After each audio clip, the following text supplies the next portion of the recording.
Waalaikumsalam warahmatullahi wabarakatuh. Pada pertemuan kita hari ini saya mau bahas tentang teorema Thevenin. Jadi yang teorema Thevenin yang sudah kita bahas dalam teori kemarin akan kita simulasikan pada Proteus.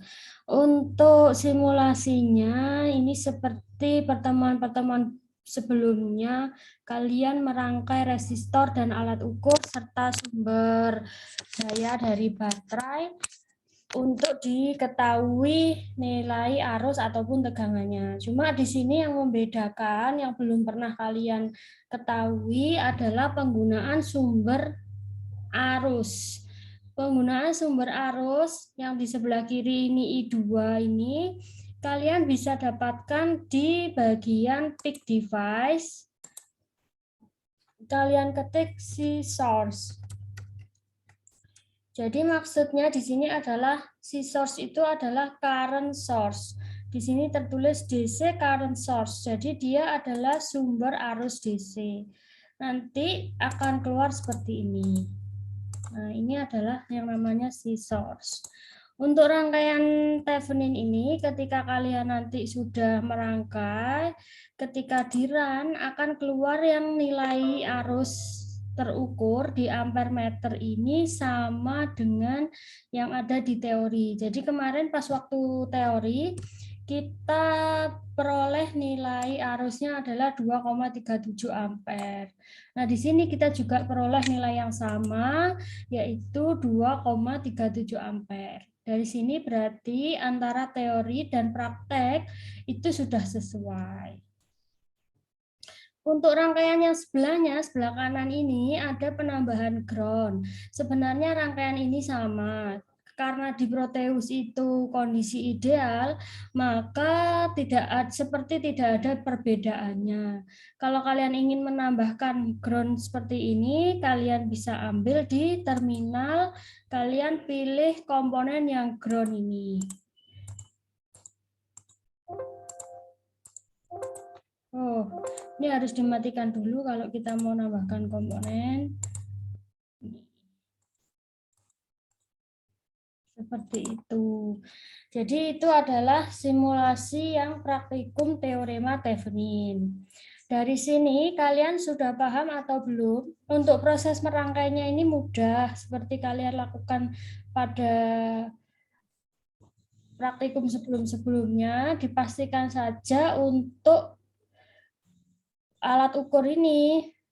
Kemarin yang di kelas lain ada pemasangan alat ukurnya terbalik. Jadi ini plus min sehingga nilainya di sini 2,37.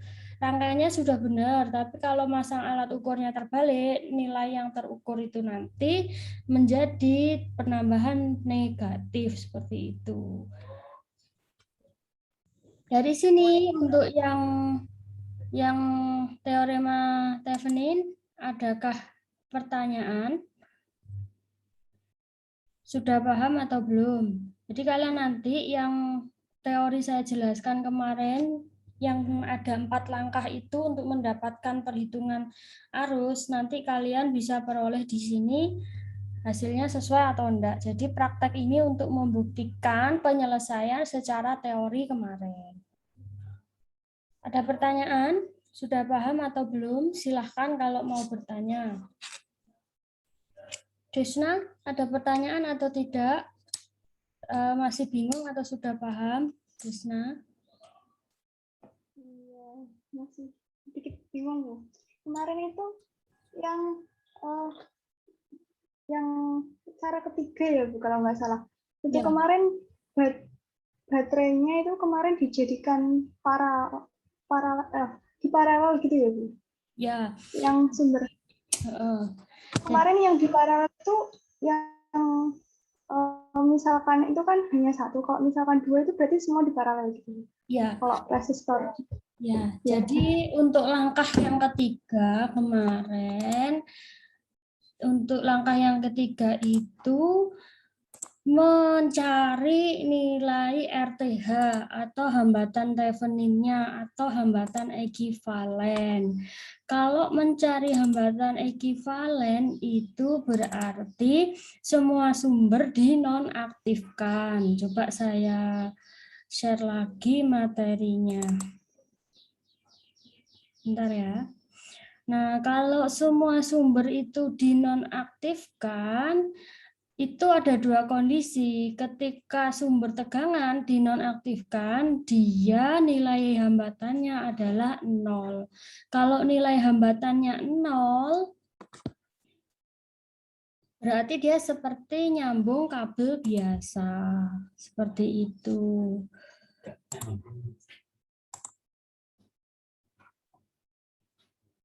Sebentar. Langkah ketiga.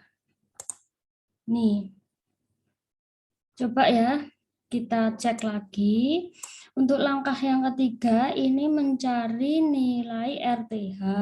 Kalau untuk mencari RTH atau hambatan ekivalen, itu tanpa menggunakan sumber. Jadi diasumsikan sumbernya ini semua dinonaktifkan. Kalau sumber tegangan yang di atasnya 8 ohm ini dinonaktifkan, dia hambatannya sama dengan 0. Kalau sumber arus yang di sebelah kiri bawah dinonaktifkan, dia hambatannya menjadi tak terhingga, kayak gitu. Nah, berarti bagaimana penyelesaiannya? Penyelesaiannya yang ini berarti hambatan sama dengan 0 itu tetap diperhitungkan dia paralel dengan 8 ohm. Ketika dia diparalel, hasilnya berapa? Hambatan 0 ohm diparalel dengan 8 ohm. Berarti hasilnya adalah sama dengan 0 ohm. Kalau 0 ohm, berarti hambatan paralelnya ini nilainya adalah 0 ohm. RP sama dengan 0 ohm. Jadi seolah-olah dua hambatan ini sudah jadi satu, senilai RP sama dengan 0 ohm. Nah, 0 ohm diseri dengan 4 ohm. 0 ohm diseri dengan 4 ohm, berarti kalau seri tinggal dijumlah aja.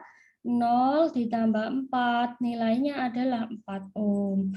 Sehingga kita peroleh hambatan pengganti atau ekivalennya atau RTH-nya itu 4 ohm. Kita dapat RTH, VTH, kita bisa sederhanakan rangkaian ini. Dia punya satu sumber yang terhubung secara seri dengan RTH-nya dan terhubung secara seri dengan beban yang diamati untuk arusnya. Dari situ, rangkaian yang dia memiliki 3 ruang, dia bisa terselesaikan dengan mudah karena dia sudah disederhanakan dengan diketahui V Thevenin dan R Thevenin-nya. Gimana Desna? Kira-kira masih bingung atau sudah mulai memahami? Mulai memahami. Ya, sama-sama. Yang lain silahkan kalau ada pertanyaan. Saya akan jelaskan kembali kalau kalian mau bertanya atau ada yang bingung silahkan.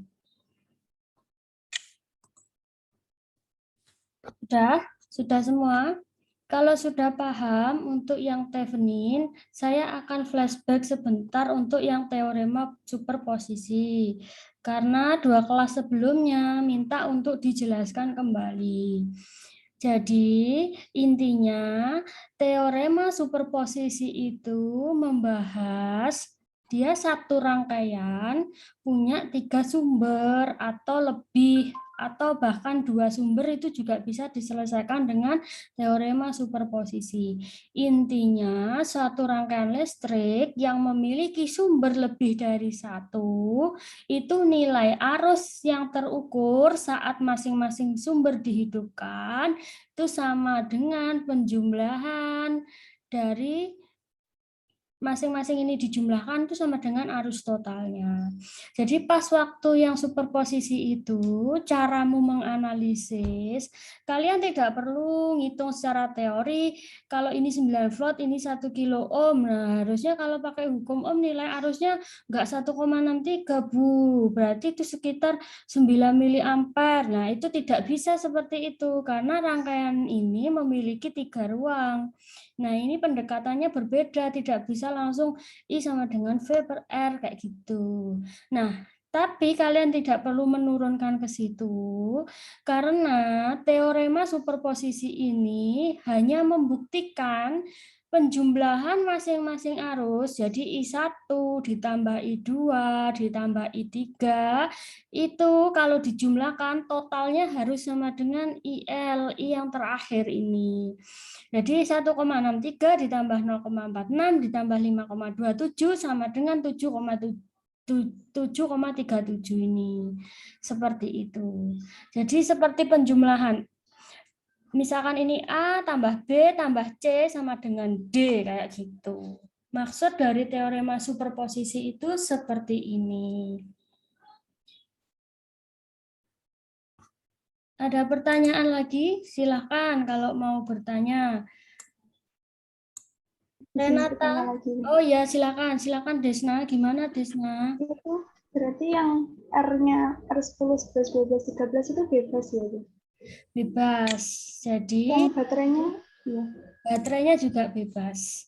Jadi begini, nanti kalau untuk teorema superposisi itu kalian bisa modifikasi baterainya ini bebas dirubah berapapun.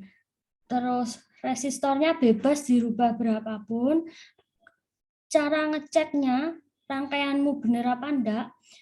I1 tambah I2 ditambah I3 sama dengan I yang terakhir ini.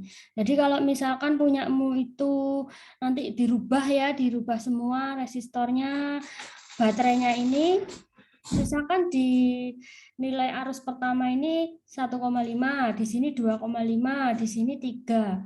Berarti 1,5 ditambah 2,5 adalah 4, ditambah 3 berarti 7. Kalau di sini munculnya juga 7 berarti sudah benar. Ini buat kita misalkan mau buat random aja, Bu, saya mau rubah-rubah variasinya. Nah, ini boleh aja, misalkan ini kalian rubah semua, terus ini kalian rubah 3.300, ini 4.700, ini dirubah 2000 atau 2K. Nah, ini kita cek arusnya berapa. Nah, ini harus 0,25 ditambah 1,03 itu kan berarti 1,28. 1,28 ditambah 2,91 itu sekitar 4, sekian. Nah, kalau hasil penjumlahan A tambah B tambah C sama dengan yang D terakhir ini berarti itu betul. Untuk teorema superposisi ini, kalian sebebas-bebasnya memberikan variasi nilai baterai, nilai hambatannya, karena kan kalian nggak ada ngitung ulang lagi berapa-berapa, hanya membuktikan saja penjumlahan arus masing-masing saat sumber yang bersesuaian dihidupkan, itu totalnya sama dengan penjumlahan dari masing-masing arus yang bersesuaian dengan sumber tersebut, kayak gitu. Gimana, Desna? Terima kasih. Ya, sama-sama. Untuk Renata, kamu masih bingung apa enggak, Renata? Ya, saya mau tanya, Bu. Itu kan di teori kemarin, misalkan mau ngitung arus yang pertama itu kan arus kedua sama arus ketiga dimatikan, Bu. Lah itu kalau di Proteus gimana, Bu? Juga kayak gitu atau enggak? Nah, itu kaitannya sama praktek secara langsung dan tidak. Jadi kalau di Proteus itu dia kan kondisi ideal. Jadi pas itu nyala masing-masing kita bisa mudah amati langsung nilainya berapa. Nah, yang di teori, misalkan kita mau cari I1, berarti I2 sama I3 dimatikan dulu. Itu ketika kita praktek langsung di lab, pertama, ketersediaan alat ukur ampere meter kalau misalkan kita butuh 4 kayak gini, berarti satu kelompok butuh 4 ampere meter. Nah, itu terbatas. Ampere meter di lab kan tidak sebanyak itu. Makanya pakai prosedur dimatikan, dua dimatikan, satu nyala. Pertama itu. Yang kedua, kendala kedua, saat sumbernya ini misalkan power supply-nya ada 3, dia kondisi nyambung, ini cuma dimatikan off-nya saja, nilai arus di sini akan berbeda kalau memang ini benar-benar dicabut kabel power supply-nya. Karena apa? Ada pengaruh hambatan dalam dan lain-lain dari penggunaan alat itu. Nah, karena Proteus ini kondisi ideal, dia bisa kita pakai langsung kayak gitu.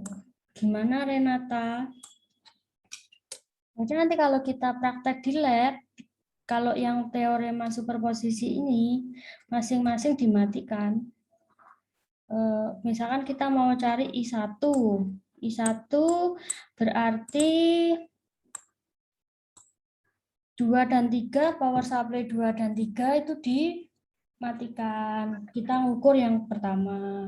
Kalau mau ngukur yang kedua, berarti yang pertama dan ketiga itu dimatikan kayak gitu. Kalau misalkan kita mau yang ketiga, berarti 1 dan 2 dimatikan. Nanti dapat nilai A, nilai B, nilai C, baru kita buktikan kalau 3 sumber nyala semua. Totalnya berapa kayak gitu. Gimana Renata? Iya, sudah. Berarti itu nanti kalau laporan praktikumnya semua nyala gitu ya, Bu? Ya, di pelaporan praktikumnya disebutnya begini. Arus yang bersesuaian pada power supply 1 atau arus yang bersesuaian pada sumber baterai pertama sekian atau I1, arus yang bersesuaian pada baterai kedua sekian, arus yang bersesuaian pada sumber baterai DC sekian kayak gitu. Disebutnya arus masing-masing. Jadi superposisi itu membuktikan arus masing-masing ini kalau dijumlah sama dengan arus totalnya kayak gitu. Iya, Bu. Baik, Bu. Terima kasih, Bu. Sama-sama. Ini sudah bisa dipahami? Ada pertanyaan lagi? Silakan.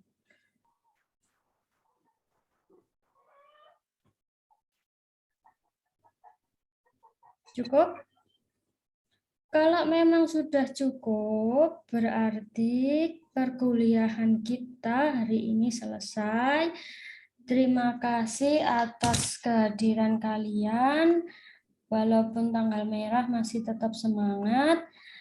Sekian kuliah dari saya. Wassalamualaikum warahmatullahi wabarakatuh. Waalaikumsalam warahmatullahi wabarakatuh. Terima kasih, Bu. Ya, sama-sama.